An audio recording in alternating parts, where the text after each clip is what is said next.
Salut à tous, bienvenue encore dans une nouvelle vidéo.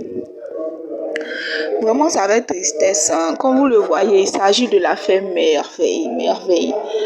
Une jeune fille camerounaise du Cameroun, bien sûr. L'histoire s'est passée au Cameroun. Ça a défrayé la chronique, ça fait de cela une semaine. Je vais vous faire le résumé de cette histoire. C'est une jeune femme qui travaillait, bien sûr, une jeune adolescente de 21 ans. Bon, on s'est réveillé un matin, je vais vous faire le résumé.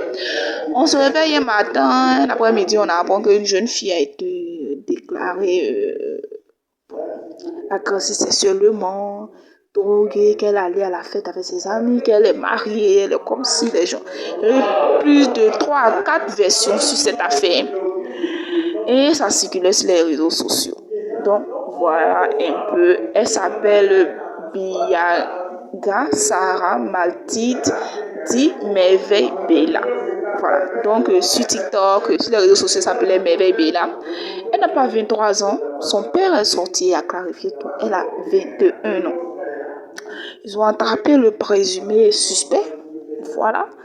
Et voilà ce qui s'est réellement passé. Elle a 21 ans. Elle est née, je crois, mais son père a fait un direct où il a clarifié parce que les gens salissaient la mémoire de sa fille. Il a fait un direct, une vidéo avec les photos actuelles de Bella, de Mathilde en tant que telle, c'est son vrai nom.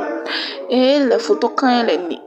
Il n'est plus avec sa mère, elle vit avec sa mère. Voilà ce qui le présumé suspect a dit. Il dit qu'il est innocent. Innocent comment? Voilà. Il faisait la cour à la fille selon les proches de la fille.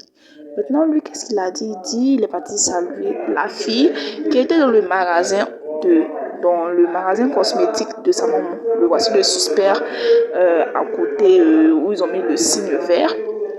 Elle était dans le magasin de sa mère, tout ça, et il faisait soin, c'est-à-dire l'après-midi. Voilà, elle n'avait pas encore mis quelque chose dans la bouche. Donc, bon, elle dit qu'elle partait chercher à manger. Donc, il a décidé de lui tenir compagnie pour l'aider à chercher quelque chose à manger. Voilà.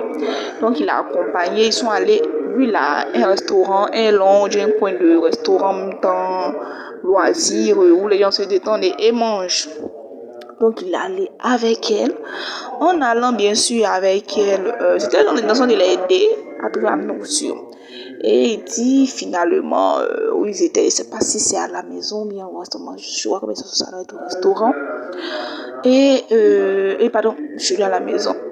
Il dit c'est elle, la fille, qui a utilisé une poudre, une griffe drogue pour consommer. Donc, quand elle a commencé à utiliser ça, je crois bien la chauffer de l'eau, ou bien la faire quoi. Bref, ce qu'il a raconté à la police, c'est un reportage d'une chaîne de télévision que je vous fais le résumé. Elle a consommé ça, c'était fort, tout ça, il lui a déconseillé, il a insisté, et elle a consommé ça malgré lui. Et quand elle a consommé, elle a commencé à convulser, il l'a envoyée à l'hôpital, et c'est à l'hôpital qu'ils ont déclaré qu'elle n'est plus, elle a succombé à la dose de la poudre en griffe drogue. Donc, ce qui signifie que, selon ce qu'il dit, il est innocent, c'est la fille qui a consommé la drogue.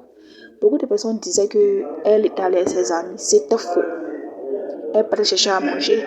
Et quelqu'un qui la draguait depuis longtemps l'a accompagnée. Voilà. Donc, les enquêteurs sont en train de faire les enquêtes pour voir si c'est vrai ou c'est faux. En tout cas, du courage à la fille, et du courage au patron et aux parents de la fille, du courage à la famille et paix à son âme.